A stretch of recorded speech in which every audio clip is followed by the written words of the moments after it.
তুমি কোনো মায়ের ঘরেও জন্ম নিছো, মুসলমানের ঘরে? 365 দিনে খোদার 1 বছর কোনোদিন মনে পড়লো না ফজরের নামাজের কথা? মুসলমান এত বড় গাদ্দার হয়? মুসলমানের বাচ্চা এত বড় নাফরমান হয়? আফসোসের বিষয়। ওই মা যে 2 বছর দুধ পান করাইলেন এই জন্যই, মা যে 9টা মাস পেটে ধারণ করলেন এই জন্যই।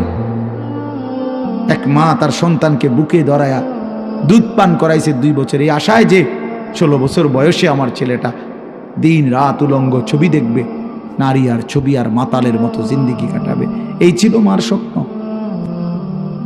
এই ছিল মায়ের গর্ভে ধারণ, এর উদ্দেশ্য। ইনসাফ করো ভাইয়া, ইনসাফ করো দয়া করে। দোস্ত, তোমার ভালো তোমাকেই বুঝতে হবে, তোমার কল্যাণ বুঝার তোমাকেই বুঝতে হবে। এই পৃথিবী স্বার্থপর, স্বার্থপর এই দুনিয়া। কেউ কাউরে মনে রাখে না, কেউ কাউরে মনে রাখে না, কেউ কাউরে মনে রাখে না। এই দুনিয়া, আমার যেদিন মৃত্যু হবে সেদিনও পৃথিবীতে আলো উঠবে, সূর্য উঠবে। এই রং তামাশার, এই দুনিয়ার ব্যস্ততার, এই ফুর্তি চলতেই থাকবে, কিন্তু আমি কবরে চলে যাইতে হবে। এজন্য আমাদের প্রত্যেকেই এটা ইনসাফের সাথে ভাবা উচিত, অনিবার্য এক বাস্তবতা। প্রিয় ভাই, চিরন্তন এক সত্য যে আমাকে মরতে হবে। পৃথিবীর কোনো যুক্তি, কোনো বিশ্লেষণ, কোনো শক্তি, কোনো ক্ষমতা, কোনো বাহাদুরি দিয়েই যেহেতু মৃত্যুকে আমি আড়াল করতে পারবো না, কবরকে আমি ঠেকাইতে পারবো না, অতএব যেই পরিস্থিতির মুখোমুখি আমাকে হতেই হবে, বুদ্ধিমান বিবেকবান উচিত সেজন্য নিজে প্রস্তুতি নাও। যেহেতু কবরে যেতেই হবে আমাকে, কোনো যুক্তি নাই বলে আমি বুঝি নাই, না না বুঝলেও মরে যাবে, খেয়াল না করলেও মরে যাবে, হাসলেও মরণ, কাঁদলেও মরণ। সুখের অট্টালিকাতেও মৃত্যু হয়, জীর্ণ কুঠির কুড়ে ঘরেও মৃত্যু হয়। জীবনে যে কোনোদিন সুখ দেখে নাই সেও মরে যাবে, জীবনে যে কোনোদিন দুঃখ দেখে নাই সেও মরে যাবে। তাহলে ভাইয়া বাপ, যে মৃত্যু আমাকে বরণ করতেই হবে, যেই কবরে আমাকে যেতেই হবে, কোনো ফাঁক ফুক নাই, কোনো সাইড নাই, তাহলে তার জন্য প্রস্তুতি নেওয়া, তার জন্য বাবা যে সেখানে আমার কি হবে, সেখানে আমাকে কি করতে হবে, খোদার কসম এতটুকু বিবেক বুদ্ধি খাটানো, এটা একটা সুস্থ মানুষের দাবি, সুস্থতার দাবি, এটা ইনসাফের দাবি, বিবেকের দাবি। এতটুকু বিবেক যদি কাজ না করে, ধরে নিতে হবে তার আকলই নাই, দিমাগই নাই, দিমাগই নাই। এজন্য কুরআনুল কারীমে আল্লাহ তাআলা বলেছেন, নাফরমানের দিল আছে কিন্তু কিছুই বোঝে না, নাফরমানের কান আছে শোনে না, চোখ আছে দেখে না। এজন্য আল্লাহ তাআলা বলেছেন, উলাইকা কাল আনআম, নাফরমান এক ধরনের জানোয়ার। প্রত্যেক পাপী হলো এক ধরনের জানোয়ার, নাফরমান জানোয়ার বেটা। আনআম চতুষ্পদ জন্তু। কারণ যার বিবেক কোনো কাজ করে না, বানানেওয়ালাকে চিনে না, সে চিনল কি? সৃষ্টিকর্তাকেই যে বোঝে না, খোদার কসম সে কিছুই বোঝে না, কিছুই বোঝে না। যার আল্লাহ নাই তার কিছুই নাই। আল্লাহকে হারিয়ে সব পেলেও কিছু পায় হয় না, আল্লাহকে পেয়ে সব হারালেও কিছুই হারায় না। জুতু মেরা তু সব মেরা। আমি এই জন্য অনুরোধ করছি, আলহামদুলিল্লাহ যথেষ্ট বয়ান হয়েছে। আমরা রাত গভীরে ইনসাফের সাথে এই যে কয়জন আমরা বসছি, প্রত্যেকের কাছে আমার কথা এটা, আমরা ভাবা উচিত। ইস্তাফতি কালবাক, নবী সাল্লাল্লাহু আলাইহি ওয়াসাল্লাম বলছেন, তোমার দিলকে প্রশ্ন করো, তোমার বিবেককে জিজ্ঞেস করো। এমনটাই হওয়া উচিত মুসলমান। তোমার বিবেক কি বলে? একটা ছেলে বেনামাজি, তুমি আইসা দাঁড়ায়া বলো, ভাইয়া 1 মিনিট তুমি মাইক ধরে বলো, মুসলমান এমনই হওয়া উচিত। তুমি দোস্ত তোমার ধর্মের ব্যাপারে একটা লাইন বলো, তুমি বলো তোমার ধর্মের ব্যাপারে তুমি 1 লাইন বলো। তোমার রাসূলকে এভাবে প্রত্যাখ্যান করা উচিত। কোনদিন তোমার চুল নবী সাহাবী আউলিয়াদের মতো হবে না, কোনদিন তোমার জামা পোশাক নবী সাহাবী আউলিয়াদের মতো হবে না? কোনোদিন তোমার চলাফেরা সাজগোজ নবী সাহাবী আউলিয়াদের মতো হবে না কোনোদিন? তাহলে কি যোগ্যতায়, কি কারণে আমরা মুসলমান? যাদের কপালে সেজদা নাই, তুমি কিভাবে মুসলমান? যার লেবাসে পোশাকে ইসলামের কোনো চিহ্ন নাই, তুমি কোন যুক্তিতে মুসলমান ভাইয়া? কোন যুক্তিতে মুসলমান? আল্লাহ নবী সাল্লাল্লাহু আলাইহি ওয়াসাল্লাম বলছেন, ফারকু মা বাইনানা ওয়া বাইনাল কুফরি আস-সালাহ। আমাদের মাঝে আর কাফেরের মাঝে পার্থক্য নামাজ। নামাজ মুমিন আর কাফেরের পার্থক্য করে। এটা কি মুসলমান না বেঈমান? এটার প্রমাণের চিহ্ন খোদার কসম ভোটার আইডি কার্ড না, জন্ম নিবন্ধন সনদ নয়, সেজদা। সেজদা এই কপাল দুনিয়ার কোনো কাজে ব্যবহার হয় না। পৃথিবীর কোনো উপার্জনের জন্য কপাল লাগে না। চাকরি, ব্যবসা, ক্ষেত খামার, অটো, সিএনজি, ফসল, দেশ বিদেশ, ভাইয়া ইনসাফের সাথে ভাইবা দেখো, বাবারাও ভেবে দেখেন, এই কপাল কোনো উপার্জনের কাজে ব্যবহার হয় না। উপার্জনের কাজে হাত ব্যবহার হয়, পাও ব্যবহার হয়, মেধা ব্যবহার হয়, যোগ্যতা ব্যবহার হয়। কপাল কোনো কামাই রোজগারের জন্য ব্যবহার হয় না। কপাল রব্বে করিম বানাইছেনই শুধু সেজদার জন্য, শুধু সেজদার জন্য, শুধু সেজদার জন্য, শুধু সেজদার জন্য। এই জন্য যে কপালে সেজদা নাই ওইটা মানুষের বাচ্চা না। যে কপালে সেজদা নাই ওটা মুসলমানের বাচ্চা না, ওটা মানুষের বাচ্চা না। যে জিন্দিগি সেজদাবিহীন জিন্দিগি, ওইটা জন্তু জানোয়ারের জিন্দিগি। কোরআন শরীফে আছে, কোরআন শরীফ স্পষ্ট আছে, সূরা আরাফের মধ্যে আছে। আল্লাহ বলছেন, ওয়াত্তাবা হাওয়াহু ফামাসালুহু কামাসালিল কালব। প্রিয় বন্ধু শুনো মিয়া, আল্লাহ বলছে মনের ইচ্ছা মতো যে চলে, মনের চাহিদার যে অনুসরণ করে। কেন নামাজ পড়ো না? তোমার মন চাইছে দেখে পড়ো না। কেন সারা রাত নারী দেখলা, ছবি দেখলা সারা দিন? তোমার মন চাইছে দেখলা। কেন তুমি পেশাব পায়খানার পরে ঢিলা কুলুক টয়লেট পেপার পাক পবিত্র ঠিক মতো হও না? কেন? তোমার মন চাইছে দেখে। কেন তোমার জবানে একবারও তোমার মালিকের নাম উচ্চারণ হয় না? তোমার মন চাইছে এই জন্য। তুমি যা ইচ্ছা তাই করতেছ, কেউ তোমারে বাধা দিচ্ছে না। আল্লাহর কসম, আল্লাহ কোরআনে বলছে, এই যে মনের ইচ্ছা মতো যে চলে, ওয়াত্তাবা হাওয়াহু, যে তার মনের চাহিদার অনুসরণ করে, ফামাসালুহু কামাসালিল কালব। আল্লাহ বলে তার উদাহরণ হলো, তার দৃষ্টান্ত হলো কুত্তার মতো, কুত্তার মতো, কুত্তার মতো, কুত্তার মতো, কুত্তার মতো। এটা ওই জিন্দিগি কুত্তার জিন্দিগি, ওই জিন্দিগি কুত্তার জিন্দিগি, যে জিন্দিগিতে তার মালিকের গোলামি নাই।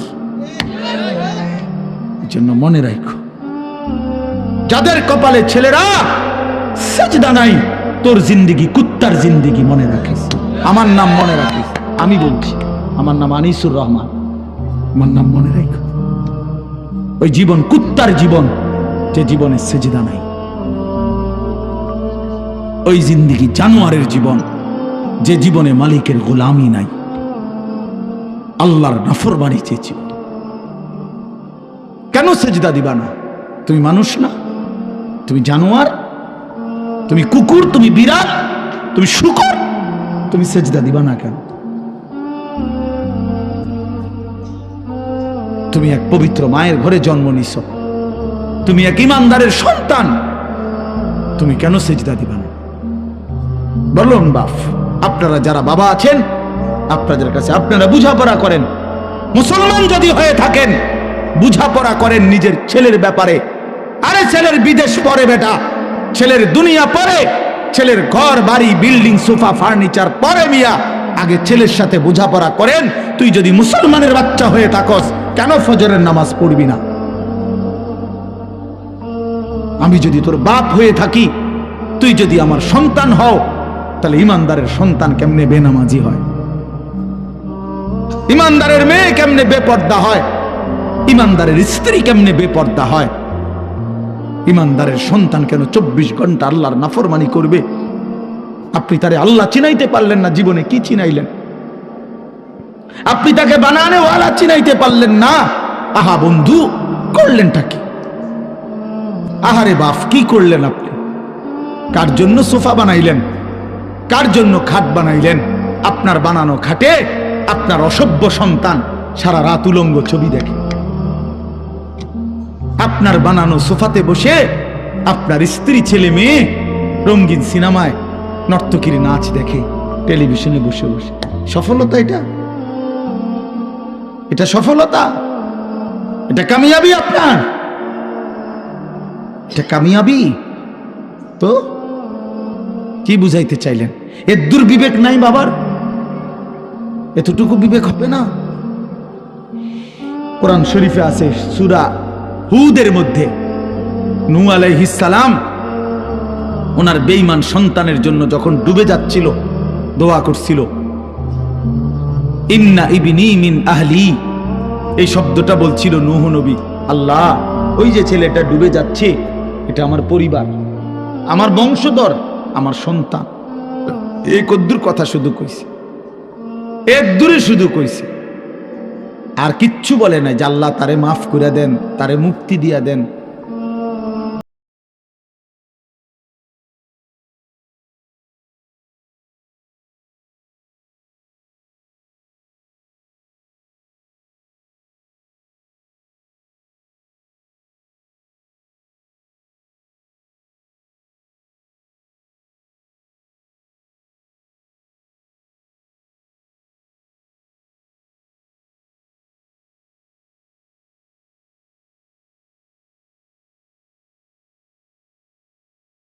নয়, ইন্নাহু আমালুন গায়রু সালিহ, এটা বেআমল, গায়রু সালেহ। আমলে সালেহকে কি বলে? নেক আমল বলে। তাহলে আমলে গায়রে সালেহ এটাতে কি বলে? বদ আমল। এটা আপনারা বুঝছেন না কথা? এটা সহজ কথা। আল্লাহ বলছে ও বদ আমল, ও নাফরমান, অতএব ও আপনার সন্তান না। এজন্য আমি পরিষ্কার ছেলেদেরকে বলি, বাবা তোরা যারা বেনামাজি, তুই মুসলমানের সন্তান না।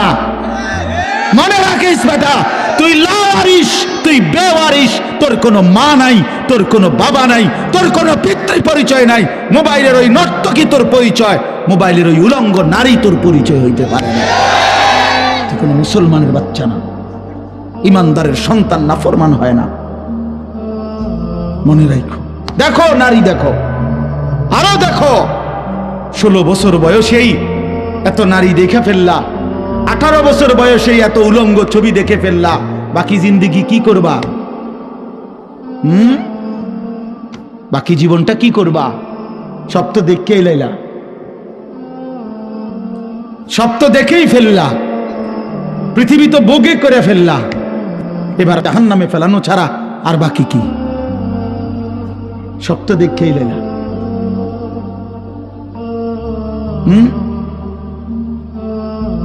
হালাল স্ত্রীর ভালোবাসা তো আর মিলবে না, পবিত্র স্ত্রী তো আর মিলবে না। আল্লাহ কোরআনে ওয়াদা দিছে, যেই পুরুষ খবিস, অসৎ চরিত্রের, আল্লাহর ওয়াদা তার স্ত্রীও মিলবে খবিস।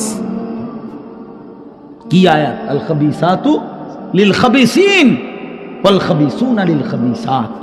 সরাসরি কোরআন শরীফের আয়াত। বন্ধু মনে রাখো, আমি ডেইলি বলি, রাস্তার বেডি আর মোবাইলের বেডি আর বাস্তবতার বিবি এক কথা না। রাস্তার নারী 2 নম্বর হইলে তোমার সমস্যা নাই, মোবাইলের নর্তকী 3 নম্বর হইলেও তোমার সমস্যা নাই। তোমার বউ যদি 2 নম্বর হয়, চরিত্রহীন হয়, তুমি বুঝবা দুনিয়া কারে বলে। তোমার হায়াতই তখন হয়ে যাবে জাহান্নামের টুকরা।